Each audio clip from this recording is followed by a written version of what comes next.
Hello and happy Independence Day weekend. It's your boy Tommy on the spot. Welcome to a very special patriotic edition of Disney 101. And as always, I am joined this week and today on this very special edition by my main man Steve down in Orlando, Florida. Steve, how are you doing? You know me, man, as always, celebrating our country's birthday and all. So looking forward to that. Absolutely. And when you guys are seeing this video, it is probably going to be Wednesday, the day before the 4th of July. So hopefully you guys are having a good time with that and getting ready for whether it be your barbecues, your fireworks, whatever it is you do to celebrate. Maybe getting yourself a little beach. And you could take us with you, especially if you're a fan of Disney. This episode here is going to be all things 4th of July. And at the end of this episode, we're also going to give you guys the best ways to beat the heat down in at Walt Disney World and Disneyland, and I guess the Disney parks during the summer. But before we get that, Steve, any 4th of July memories that kind of jump out to you? I have a couple. One good, one not so good. I'll start with the not so good one first. There was one time where just my wife and I decided we were going to make a trip out to Jones Beach up there in New York on Long Island. Decided to spend the day out there on the beach and they usually have like fireworks and stuff there later at night. And we got there fairly early in the morning, maybe like 10 or 11 o'clock. And stuck it out all day long, and it was pretty brutal. It got really ridiculously crowded. I remember there was at one point where there was a bunch of kids that were like throwing a football or something all around, and they were being like they were throwing it right over our heads as we were like hanging out on our towels on the beach. And I'm like, one of these kids is going to hit me in the face. And sure enough, one of them did. And I got so mad that Amanda, my wife, had to like jump up and how about you guys like go somewhere else, because I was about to kill them. Like I was legitimately going to throw it. Like I was so mad. And so I calmed down. The fireworks? I think we did end up staying for the fireworks, and then it was a cluster trying to get out because everybody was rushing, and my car was like really super low on gas. So like I had to we had to pull off to the side of the road and turn the car off to wait, because my car was not going to last idling in all of that traffic, because I was going to run out of gas before we were going to even move anywhere. So we had to wait a couple of hours for everybody to just clear out before I could go. Because if anybody knows, while you're out there at Jones Beach, it's a little bit of a drive to get to anywhere where you can actually get like a gas station or something. Yeah. And I had like the needle was on E, and I was like, nope, and we never did that again. Never did that again. Yeah, no, Jones Beach is, I've been to their fireworks many a times whenever they kind of bring them back. And I think the last time we went there, it was just like 3-4 hours before even getting out of the parking lot. It was brutal. Yeah. So none of that anymore. But one 4th of July that I do have definitely better memories of. One that was actually recently, after we moved down here. Me and a few of my friends, we did a kind of a 4th of July park crawl. Okay. We started in Magic Kingdom, where we went to and visited the Hall of Presidents, and did a couple of things in Liberty Square. Then we went over to Hollywood Studios, where the only thing that we did there was we went to Muppet Vision 3D, and mostly because at the end there is Sam the Eagle's salute to all nations, but mostly America. There you go. So we watched that, and then we went over to Epcot, experienced the American Adventure Pavilion, did everything there, and then we kind of stayed for the fireworks there, which they did a little special extra fireworks stuff and that. So that was a lot of fun. That was definitely a lot more fun than Jones Beach. There you go. Yeah, I remember. That sounds incredible. That sounds like a great little. Of course, the YouTuber in me remembers that we did a monorail pub crawl. That Patriotic attraction crawl is one that might be a fun one to visit someday. Yeah. It does sound like I think Disney is really underrated in its salute to the good old U.S. of A., so to speak, and that sounds like a lot of fun. Oh yeah, yeah. Especially ending it with the American Adventure, you know, having everything that they have there. That's all sorts of American. And then, you know, finishing off with some fireworks. Can't beat that for a 4th of July night. So Absolutely, it sounds really cool. I mean, you know, for me, when I think back, I think back to the summer of, you know, of course, all throughout the years, you know, just thinking back to different types of 4th of Julys and different things to that extent. Obviously, many exciting times doing fireworks and really, you know, having the barbecue. For me, it's always, you know, watching the fireworks and then kind of taking a minute to experience that with your loved ones and kind of looking around at people that are important to you and wishing them a happy 4th of July. And it's always a lot of fun. But one that particularly jumps out at me, and obviously you guys know I am a wrestling fan, so there'll be a bit of a wrestling tie into this one. It was the Independence Day 2005, 4th of July. And on this day, we went down to Jones Beach. And Steve was there, and a couple other of our friends were there, and my family was there. And at the time, I was kind of dating a young lady, and it was really big to me, for whatever reason, to start our. This was my first, you know, this is going to be my first relationship as a kid, and so I was like, I want this to be my only relationship, and then we'll go ahead, we'll get married, kids, happily ever after. And it was really, what better day to start the relationship off than with a 4th of July, Independence Day. God bless the old US of A anniversary. So I was pumping this up, and I was ready to go, and we start the relationship. And on that day, and you know, I'm obviously no longer with the young lady at the time, but then I come home, and we get back at like 2 a.m. Like, it is ridiculously late because it takes forever to get to Jones Beach. It's super late, but because I'm a wrestling fan, I turn on Monday Night Raw. I have to watch it that night, heaven forbid, because the spoilers. Don't want it to be spoiled the next day.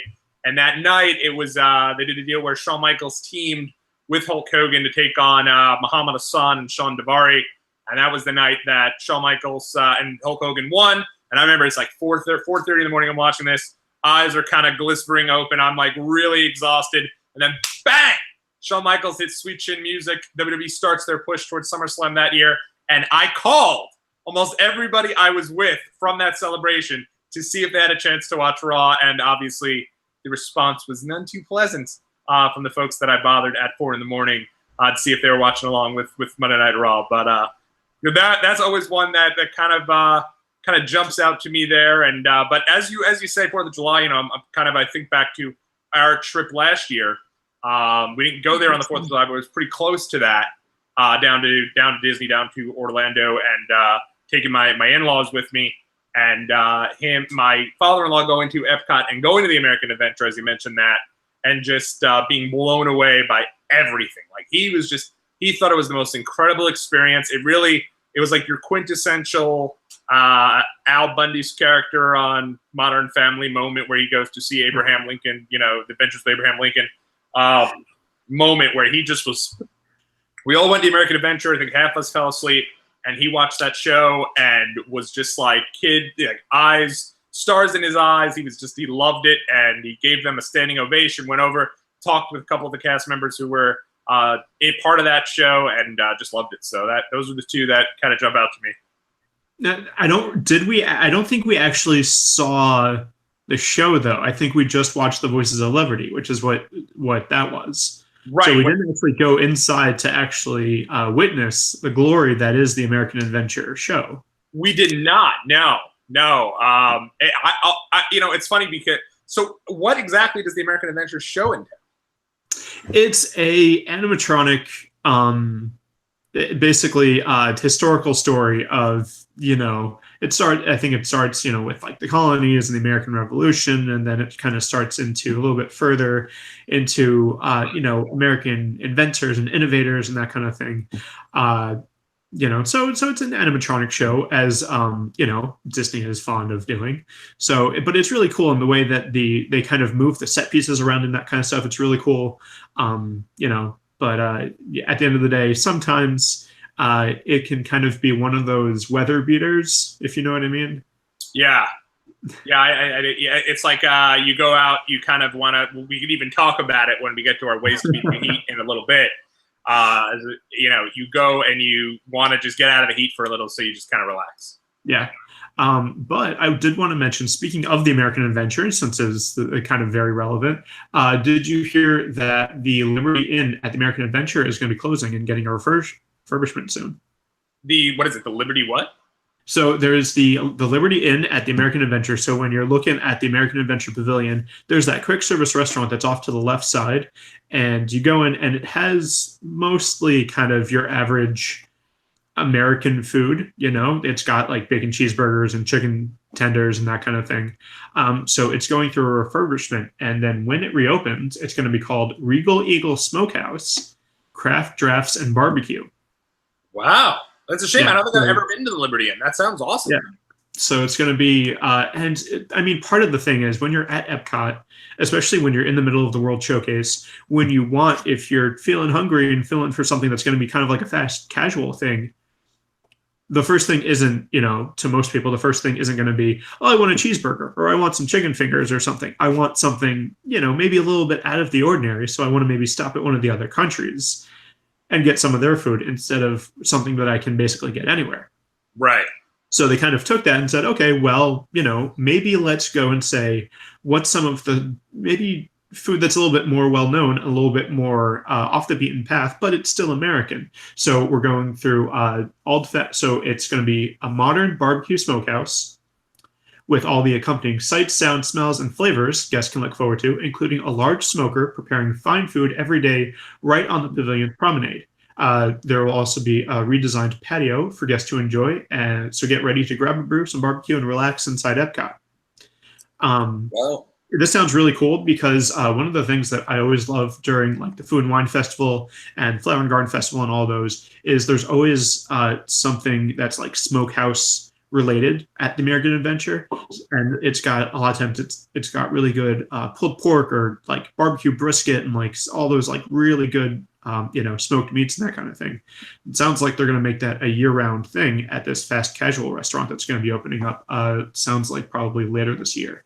That sounds awesome. Yeah, that sounds really cool. You know, it's funny. You know, when I think of the kind of the patriotic attractions there, one of the ones that always jumps out to me isn't so much the American Adventure, but it's the Hall of Presidents, as you mentioned, over in Magic Kingdom. And I remember there was a time once when they were redoing Hall of Presidents to add DJ to the show, Donald J. Trump. They had like a Muppets show. Do you remember this? Yeah, well, they still do actually. Yeah, it's still out there. It's kind of every so often that they'll do it, but it's like it's right outside the Hall of Presidents where the Muppets kind of come out from, you know, the top of the tops of the buildings, and they do a little act. It's kind of fun. Yeah. And then it's a shame because, you know, what the problem is, and you know, when we talk about our Ways to Beat the Heat here in a bit, these shows, a lot of them are Ways to Beat the Heat. Hall of Presidents, Adventures with Mr. Lincoln. But if you really take your time, specifically the Hall of Presidents, I feel like that attraction, before you even go in to the attraction, just going around and seeing all the artifacts of all the different presidents really is quite nice itself. Oh yeah, and it's great for a history buff. It's great if you're into American history or want to learn a little bit more. Same thing with the American Adventure, because there's also when you're walking in to that grand kind of you know, Agobi, you know, whatever the big rotundra thing before you actually go inside. To the right side, there's usually some sort of exhibit that they kind of rotate every few months. Last time I was in there, they had a lot of like Native American and you know, Aboriginal artifacts from different tribes from around the country. That was really cool to check out.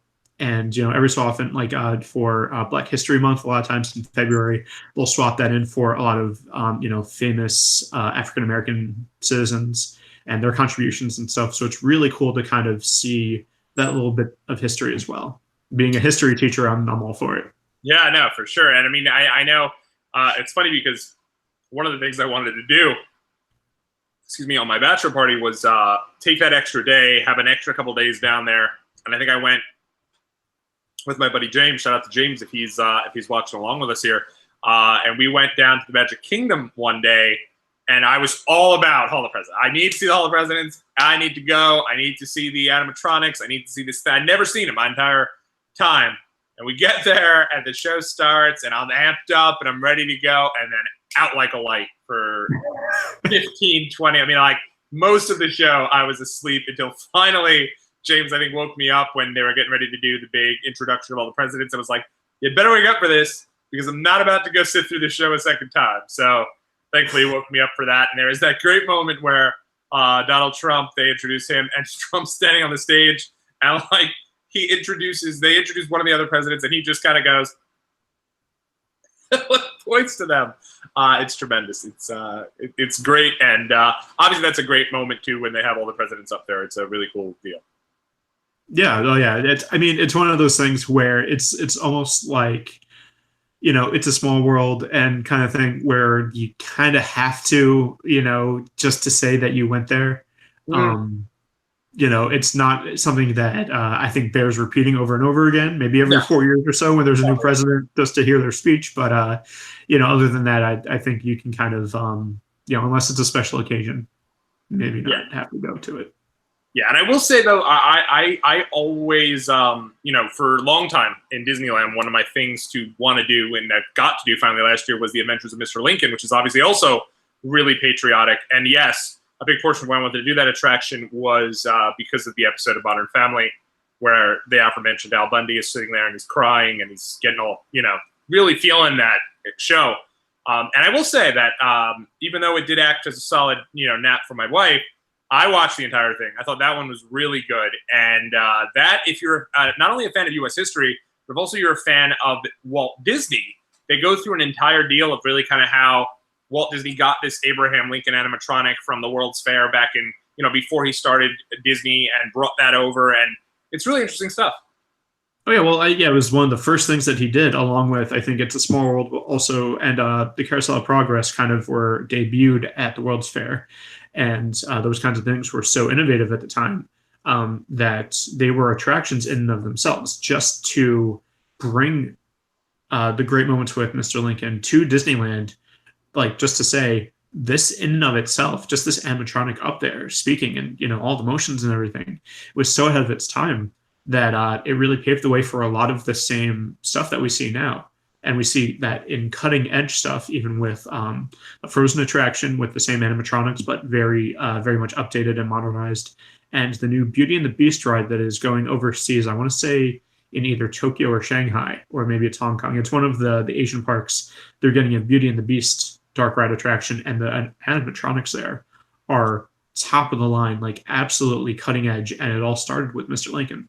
Yeah, it's good. It's really, really good stuff. And it's so this year, I guess, at Walt Disney World, someone's going down to Walt Disney World this year. We gave them kind of a little snapshot of the different types of patriotic type deals that they can do during the day. But are there anything specific for the 4th of July that any of the Disney parks have going on? Yeah. So actually, I'm going to kind of take this right from the Disney Parks blog. Okay. So you can celebrate the 4th of July at Walt Disney World, of course. So at Magic Kingdom, if you're going to go there. Now, I will say that because it's 4th of July, a lot of times, especially because the Magic Kingdom has special fireworks at night, it is possible that the park could reach capacity. So if you are planning on going to the Magic Kingdom, try and get there as early as you can, and kind of plan that that's going to be your day there, and you probably aren't going to have a chance to leave and come back. So definitely check some of this stuff out, and also bear some of our tips in mind later on in the episode, so that you can kind of last the whole day and not be completely dead by the time those fireworks roll around. Because of the fact that if you do leave the park and it's in capacity, when you return, you won't be back in. You won't be allowed. Yeah, you can't come back in. Yeah. So. Yeah. But you can celebrate America. 4th of July Concert in the Sky will offer booming fireworks orchestrated to patriotic melodies at Magic Kingdom, both on July 3rd and July 4th at 9:15 p.m. And there is also going to be a special July 4th live stream on the Disney Parks blog of the fireworks as well.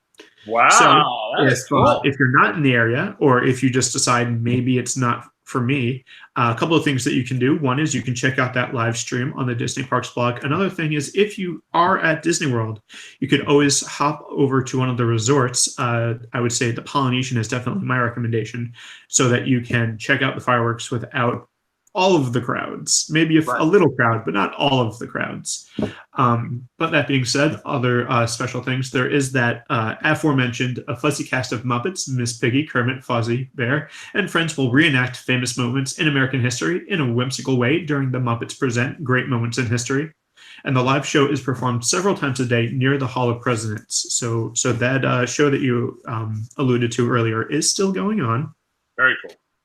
And then this is probably one of my favorite names for any attraction in Magic Kingdom, period.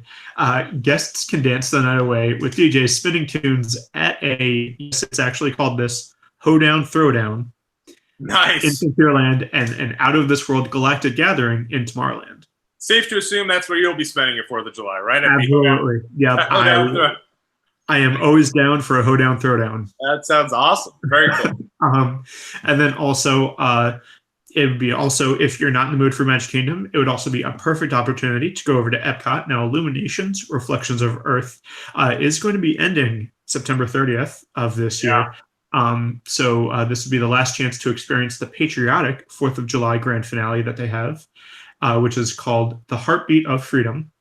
And it is also a fireworks extravaganza that will begin immediately following the 9 p.m. Illuminations Reflections of Earth display.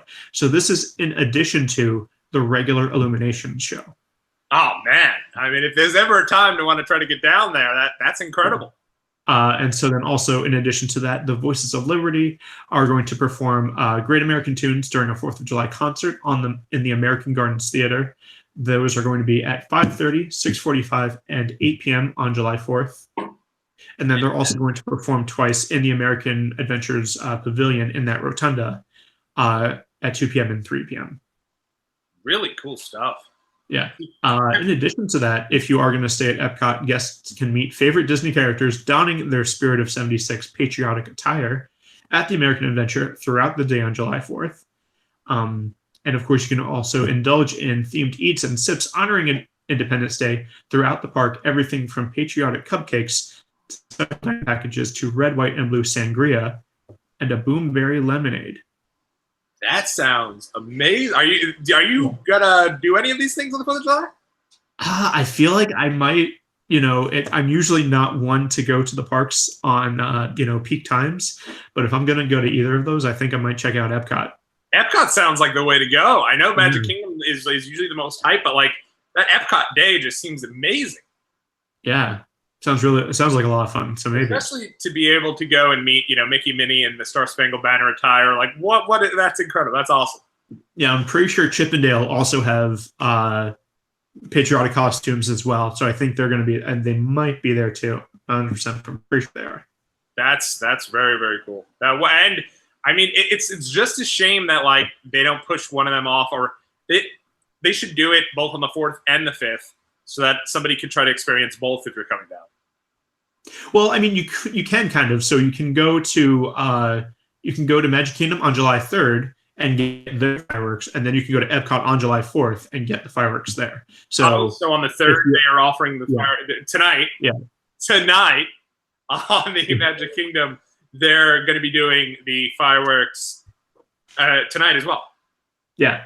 So there you go. Yeah, so that's cool. That hopefully you're watching this in the morning so that you can check it, make your plans out, and get over to Magic Kingdom today. That's very cool. Yeah, absolutely. Yeah, we'll make sure maybe we put this up on Tuesday the 2nd. Make sure there's maybe that evening. We'll put it up to make sure, because that's awesome that you could be able, like, if you're going down. The way to go, I mean, you're going to be exhausted, but the way to do it is to do July 3rd. I didn't realize the 4th of July activities are extended at Magic Kingdom an extra day, so you can do them on the 3rd and then do Epcot on the 4th. That's the way to do it. Yeah. Well, the good thing is, and both of these things, on the chances of Magic Kingdom reaching capacity on the 3rd as opposed to the 4th are a little bit less likely. It is a Wednesday, so it's the middle of the day, so probably won't have as many people on July 3rd. Also, considering it's not the holiday itself, probably if you're a regular person in Florida and you have to work July 3rd, but chances are on July 4th you have the day off, so more people are going to be more inclined to go to Magic Kingdom, and Epcot is one of those parks that really never reaches capacity. Even sometimes on New Year's Eve, it doesn't even reach capacity. So chances are that you're going to be able to get in and get a better spot on the 4th at Epcot so that you can go and go the day before to Magic Kingdom on the 3rd. That is definitely the way to go. Yeah, that sounds awesome. I mean, maybe as I'm thinking about this year, maybe we actually put this up beginning of the week, give people a few days to plan that out there. But that sounds very cool. And I know one of the things, the Mets are not playing on the 4th of July, which to me, baseball feels like it needs to also be on the 4th of July. And it's weird that the Mets are not playing, but other than baseball, I'd see the stuff you're talking about just seems like that'd be the way to try to celebrate 4th of July. Oh yeah, absolutely. If you're looking to check out fireworks, no better place to do it than Disney World, and no better time to do it than on a special holiday like this on July 4th. Are you blocked out from doing that? With the Gold Pass, the good thing is that we are not. So if we wanted to, we could go, as long as the park hasn't reached capacity. There you go. Very cool. Well, it sounds awesome. If you guys do end up going down to the World, or you're heading down there, or to Disneyland, wherever you end up doing some fireworks, make sure to let us know in the comment section below. I'd love to hear about these things. If you've got something where you're going and you're vlogging, let us know over on Twitter at Disney101pod. We'll retweet you. We'll spread the word. And that sounds awesome. So very cool. Yeah, absolutely. All right. So now that that's out of the way there, and we got you guys all set for the holiday, with this past week being the start of summer, we figured it'd be a nice time to kind of piggyback a little off what we talked about with the last week with the Country Bear Jamboree, and I know you guys got a kick out of that episode, and I'm glad you guys checked it out. Thanks for that. One of the things was talking about the air conditioning and the air conditioned attractions, and it got us to thinking, what are some great ways to beat the heat if you're going to Walt Disney World during the summer? Because it's actually, even though it's an incredibly hot time, Walt Disney World during the summer is one of my favorite times to go because the parks are open really late. There's nothing worse than when the Magic Kingdom closes at 8 p.m. to me, and being able to go and hang out till 11, 12 o'clock is where it is at. But in order to do that, you have to be prepared, which is what gave us the idea for this episode today. Yeah, and I would definitely start off by saying, this also definitely would be geared towards when you have the time to accomplish these things. Sometimes when you're down for a weekend or something like that, you kind of want to make the most out of your situation and go all day, all the time. And I would say when you're going for the summer, if you have the luxury of maybe spending a few days at the parks instead of only maybe 2 or 3, if you're on one of those longer vacations here to Orlando, it would definitely work in your favor, because when it's this hot out, you really have to pace yourself. And that is, coming from anybody where you are not used to this kind of heat, because you might say, anywhere that's, even New York, I know, there were some brutal dog days up there in New York where the humidity just kills you. And I will still say that down here in Florida, in Orlando specifically, it gets to another level, because you're going to look up and say, oh, it's only 80, 85 degrees. But with that 90% humidity, it bumps it up so that the real feel is over 100. It's definitely triple digits by that point, especially when you get to those mid-afternoon hours from 1 to 4-ish. It can be absolutely brutal. So I would say, first and foremost, chances are you're going to want to take that mid-afternoon break, have that planned maybe around 1 to 4 o'clock, and that is really when the sun's going to be at its peak. And especially if you got an early start, by the time that time frame rolls around, you are really going to be feeling it.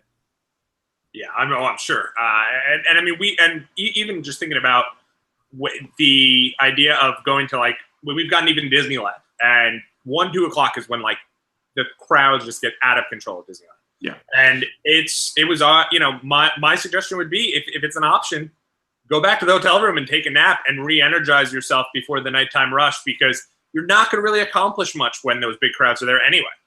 Yeah. So if you're staying on property, or if you're staying at a hotel or a friend's house that has a pool, definitely hang on back, take a nap, be in the air conditioning, be inside as much as you can, or take a dip in the pool. Find some way during those hours to cool off. And I would definitely say I'm a huge fan of naps. I'm a huge advocate of napping during the day, especially on a Disney trip, so that you can re-energize and head back to the parks later on. Since they are open later, again, you don't feel rushed to do everything all at once. So if you went into Magic Kingdom earlier that day, you can go back to the hotel, take a snooze, take a dip in the pool, and then head back later on, maybe after you've grabbed a bite to eat or something, so that you can finish your day off at the park too. So I'd absolutely agree with that. Yeah, and especially because it almost feels like you're getting a second trip to the park. It almost is like, you go in the morning, you do your thing, and then it starts to get hot, and you head out, and then you come back in the evening, and it's almost like you're going back to the world for a second time. It's that excitement level of still walking in. If you're going to Magic Kingdom, you're walking down Main Street USA, and you see that, Cinderella's castle for the very first time, and you get to do it twice in one day, so it's pretty cool. Yeah, that's a very good point. Yeah. So my biggest tip for the trait would be maybe finding a couple of these guys here, making sure you stay hydrated throughout the entire day.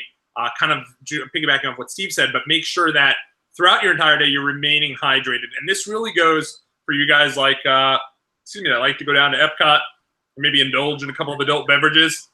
Those beverages are great, but if you're not also drinking some water, you could really wipe yourself out and get incredibly dehydrated really fast, and especially during the summer or during a hot time, it could really lead to a pretty tough situation. Yeah, and they're actually coming out. They're trying to find more places to put like water bottle refill stations. There's actually one coming. There's a couple coming to each park in different places. But also a great tip is that if you just go up to any quick service restaurant or any snack stand or anything like that has the fountain beverages where you can get like fountain Coke or something like that, just ask them for a cup of water. They're going to give you a free cup of water anywhere. Get that every opportunity you can, especially when it's when it's going to be that hot out. Every opportunity you can. You do not walk past any stand without getting a cup of water, especially if you're at Epcot and you've been drinking. You do not want to wait to hydrate. No, definitely not. And remember too, one of the things that a lot of people I think don't realize, especially if you're going to the parks for the first time, Walt Disney World allows you to bring in your own stuff. Obviously not alcoholic beverages, but for the most part, they allow you to bring as much food as you want, as many drinks as you want. And a good idea would be, let's say you bring in a couple bottles of water in the beginning of the day, or a couple Gatorades at the beginning of the day, and then you go to take your break and you refill your bags and you bring more cold beverages back to keep yourself going throughout the day, I think would be a really good idea. Yeah, and they did recently. We actually talked about them changing around some of the policies. So you can't really bring in any ice or anything like that. You can't bring those big rolling coolers. Right. But anything that you bring, if you want to just throw a couple of water bottles in a book bag, or do that thing where you put the water bottles in the freezer, and then wrap them up, and you can totally do that. But yeah, definitely don't wait to hydrate. And then the next thing that I would say in preparation of coming to the parks is you're going to want to dress for success. I like to wear, like those, like the wicking, like gym shirt type material. Yeah.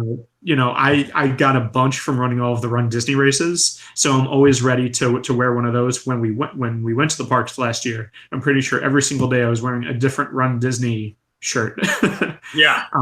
Absolutely. Wear comfortable shoes. Do not, now is not the time to break out those, you're going to probably be tempted to wear flip-flops, but I would say against it. I would say wear comfortable shoes, wear as little thin socks as possible, but I would say wear comfortable walking shoes, because the heat just exacerbates those kinds of things. And the last thing that you want is some sort of blister or something from wearing the wrong shoes in the heat like that.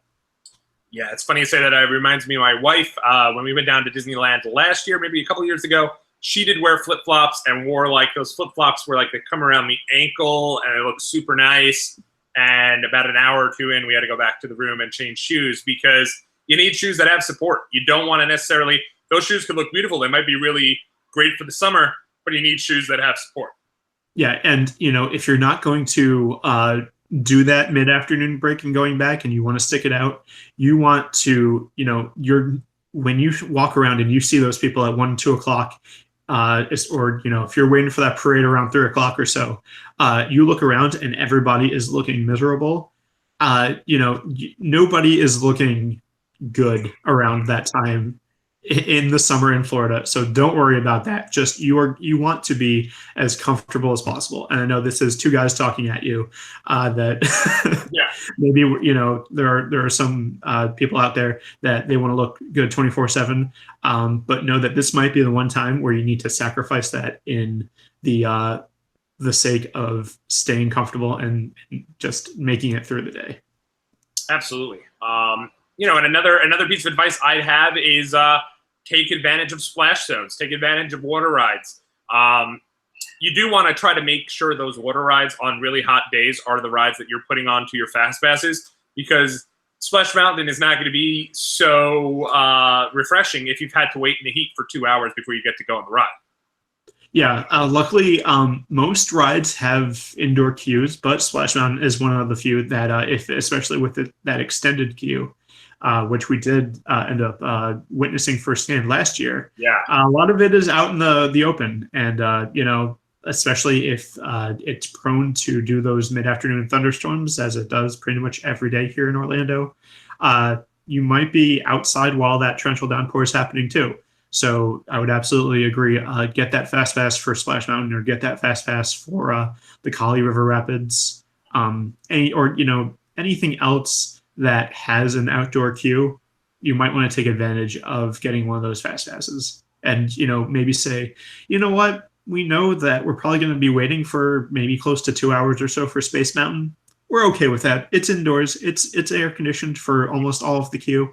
We're okay for waiting for 2 hours for Splash Mountain or Space Mountain, or Pirates of the Caribbean. Most of it is indoor, or at least enough indoors where you're not going to be bothered by the heat so much. But there are some attractions that are 100% outdoor, like the Jungle Cruise. It's 100% outdoor queue. Maybe get a fast pass for that, even though you might usually not necessarily think about doing that. Yeah, or like Animal Kingdom. I think the queue for the safari is usually pretty much outdoors. So that happens. Which, especially if you are going to Animal Kingdom, it is that much more humid at Animal Kingdom because all of the plants and everything around it. So it knocks it up a bit, like I would say maybe 5-10%. It's going to be that much hotter and that much more humid at Animal Kingdom. And if you are going to Animal Kingdom and you do want to go on the safari ride, make sure that you're doing it either very early or very late, because otherwise you're not going to be really seeing those animals a lot. They are going to be running for cover just like anybody else would. And so I would say they're definitely more active early on and later on at night. For sure. Absolutely. I think that's great advice. One of the other things that I would suggest, and a good tip would be, know your land and know where you're going to have to be while you're at the parks. If you know for a fact that you have a 10 a.m. Space Mountain Fast Pass, stay in Tomorrowland for that beginning of your day and do all the attractions in Tomorrowland. You don't want to necessarily have to go to Frontierland and then run all the way back to Space Mountain. That's a really good way to just exhaust your energy and make it really tough, specifically during the heat. Yeah, energy conservation, definitely number one. That's something that I normally recommend. I usually try and say, if you're going to plan your day, especially at Magic Kingdom, because there's a lot of different stuff to do and you could be running crisscross in the park a lot of times back and forth, I would definitely recommend plan out accordingly. Make sure that you are starting and very methodically moving from park to park. Expend as little energy as possible. And it's a great opportunity to maybe go to those lesser visited attractions, even in Tomorrowland alone. Take a quick power relaxation on the People Mover. Maybe this is the one time to visit the Carousel of Progress if you haven't seen it recently. Absolutely check out the Monsters Inc. laugh floor. Which has my favorite abbreviation of all of Walt Disney World attractions, but also is a hidden gem as far as I'm concerned. Again, air conditioned completely all the way through as far as the queue goes. It's always a different ride, or it's a different attraction each time because it's a live production and all that audience participation and everything. So you can keep going around and around, and it's not going to be the same show twice. Yeah, exactly. No, I agree with you on that. I think that's a That's a great one. I always like Mickey's PhilharMagic, especially if you're big into nostalgia when you're in Magic Kingdom. Obviously, in Epcot, you've got Soarin', which is a great. Epcot's great for attractions during the summer because I think most of them are indoors. Is anything outdoors? Test Track is a little bit, but not. I mean, the queue is completely inside. But yeah, everything else completely inside. Mission Space is a good one because they keep that building really super air conditioned because of the nature of the attraction. Because they want to suppress that nausea, and you're always going to feel you feel so much worse when it's humid or hot out. So they always keep that building nice and cool. So even if you just want to walk through and just say, you know what, I'm just here for the air conditioning. I'm gonna check out. I'm gonna go to the green side this time. It's a great opportunity for it. It's also great to maybe go to those lesser visited shows in Epcot. There's a Circle Vision in China. There's a show in France that a lot of times I kind of call it's basically the same thing as Soarin'. It's just that you're not moving. You're not lifted all those, you're not in that cherry picker, like ski lift type vehicle. It's just like an IMAX theater that shows these amazing panoramic views of the French countryside and all sorts of areas around France. So it's really cool attraction. And especially if you are looking to beat the heat and you're kind of taking your time and pacing yourself around the World Showcase, make sure that you go inside each pavilion and really just cover everything because there's a lot of hidden stuff. We went recently to Epcot and there was a whole part of the China Pavilion that we had never been in. And it was all about Disney Shanghai and all of the little models and all like different costumes. And it was all just an exhibit about Shanghai. And it's something that we had no idea how long it had been there because it was the first time that we saw it. And so definitely, especially if you're going to be going to Epcot and you are going to be drinking, you got to pace yourself. Very true. I mean, you really do. You're going to want to pace yourself to begin with. You want to take your time in between those drinks anyway. But especially if it's going to be that hot out, absolutely gotta take all of those different shows in. Yeah, and I'd even say don't be afraid to go to some of those areas like like a Club Cool. I know Club Cool, I'm not even sure if it's there anymore, but there's other areas like that where you can go and take a couple minutes. Club Cool I loved when it was really hot because you can go there for 5 minutes. It's great air conditioning and get a free couple beverages there, even though they're rather small. You kind of try some of the soda out there, and it kind of cooled you down a little bit. Yeah, I mean, and it's included, so might as well. Absolutely. Any other tips you have for people who are looking to kind of stay warm, or not stay warm? You have no issue if you're looking for tips to stay warm at Disney. I mean, that is it. Yeah. Yeah. I mean, there are those the like cool towels where it's a special material where all you need to do is basically just get it wet a little bit, and it'll cool you down if you put it over your neck or something. I have a couple from Run Disney races that they give out at the end. So hang on to those if you've ever done a Run Disney race and bring them back next time you come back because they're 100% worth it. But yeah, just pace yourself. Go into those attractions that this might be the trip where you go into you really take in all that Disney World has to offer as far as those complimentary water beverages, the air-conditioned attractions, the pool, just anything that you can do to stay hydrated, stay cool, and stay under the shade. Absolutely. And I mean, definitely one of the other things I'd say is, take advantage of some of the great desserts that are there. Get yourself a Dole Whip. Maybe get yourself a Mickey ice cream bar. Get yourself some of those cooler types of desserts and different beverages that they have that are available.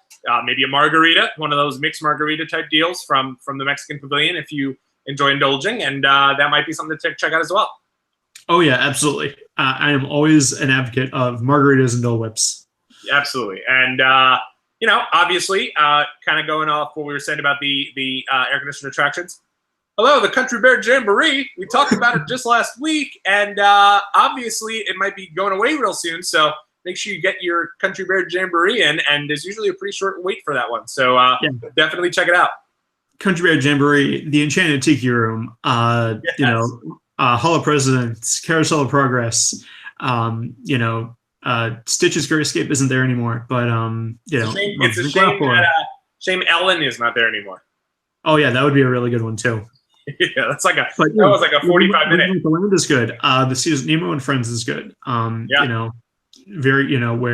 you're inside, and especially the season Nemo and Friends, where it lets you off and you can check out that whole aquarium and everything. If some of your party needs just to sit and rest and relax while you can try and entertain the kids, the Season Nemo and Friends Aquarium is a great place to do that, where you can just have some people rest and sit down, and you can say, all right, kids, go do your thing. Just don't leave the building, but just go to the aquarium, run around, do whatever you want to do. Great place for that. I think it's a great idea. That's some great advice. And, it's definitely, I think it's also important that when you do go down there, remember that it's fine if you bring one of those misting fans, those ones that you could like fill up with ice in the little water bucket thing, and then you have the gimmick where it like spins around, it cools you down, and you can spray the ice water on your face. But remember that like doing this isn't going to do much because of the fact that you're going to be putting out so much of your energy to wave yourself down. Yeah. So try to avoid doing that. It's not exactly the best idea. Yeah, and honestly, actually, what's that? Fanning yourself in like a humid climate and stuff actually does more damage than good. So try to avoid. I know it's everybody's first reaction to try and do one of these, especially if you have like a map or something to try and do that. It's not going to work. Squeeze Breeze, which is at Disney, they sell it. It's a big blue bottle that looks like just like a regular like spray bottle that has the yellow spinny fans on it. Sure. It's Disney's number one seller for a reason. Wow. So yeah, it's out of all the merchandise and everything, it's the number one seller for a good reason, because they work. So buy one the first day. It's a great investment and it'll last you the whole trip. Very cool. I love it. So those are some great there. Any more tips you have before we wrap things up? Just stay safe. And, one of the things about, heat stroke and that kind of thing is that by the time you're feeling it, it's too late.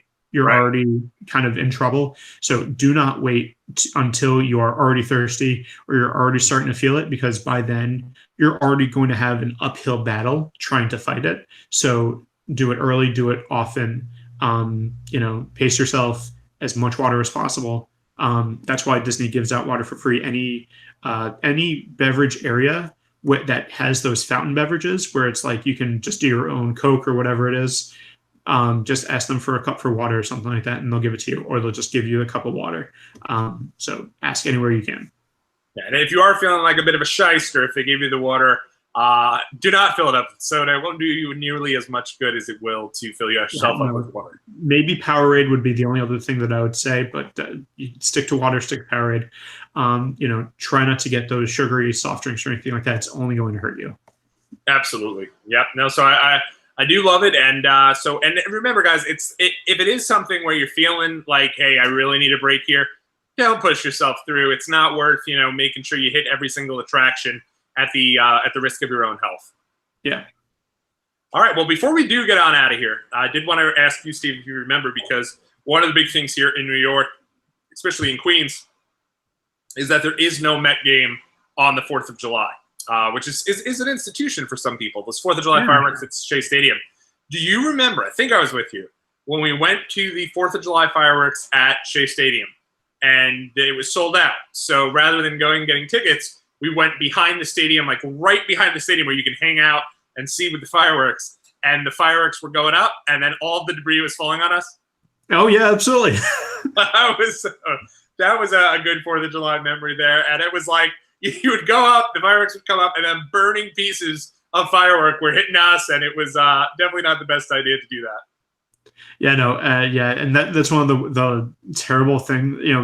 Fireworks are great and everything, but yeah, there have been a couple of instances where it's just like, oh, debris is falling in. It's like or something, and yeah, it's hot. It's really hot. Like, absolutely, and it is one of these things too, where it's like, one of the things about doing the attractions there for all the different fireworks shows, wherever you end up going, one of the things to keep in mind is you want to go to a place that is a professional setting, that is a place that's you're going there.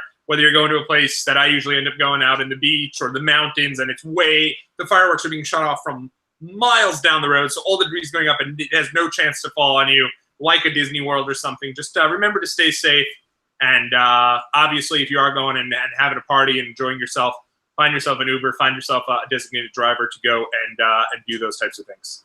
Yes, absolutely. I will end on this one here, just because when I mentioned the designated driver, it reminds me of a story with our good friend Adam, who had joined us for the Star Wars reaction episode of the trailer that came out. It was 4th of July, and at the time he was driving us around. He was driving my group of friends around a lot. I asked him if he minded driving us out to Montauk, which was a little further away, and he said, "Hey, do you mind taking one for the team this time and doing the drive? I'd really like to get my drink on." And so I said, "Sure." And I took it upon myself to drive the crew out there.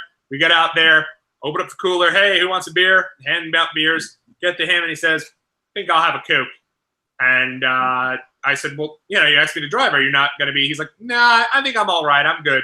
So he and I spent that 4th of July sober and had a good time doing it. So it was what it was. But in any event, anything you want to say before we get out of here, Steve? Just everybody have a magical weekend. We'll see you real soon. Absolutely. And if you guys have anything in terms of things about the 4th of July or in the parks in general that you'd like us to discuss, make sure you let us know in the comment section below.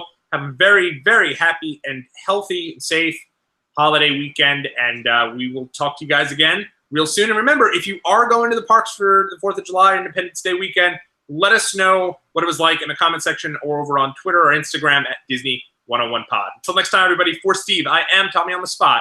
Take care.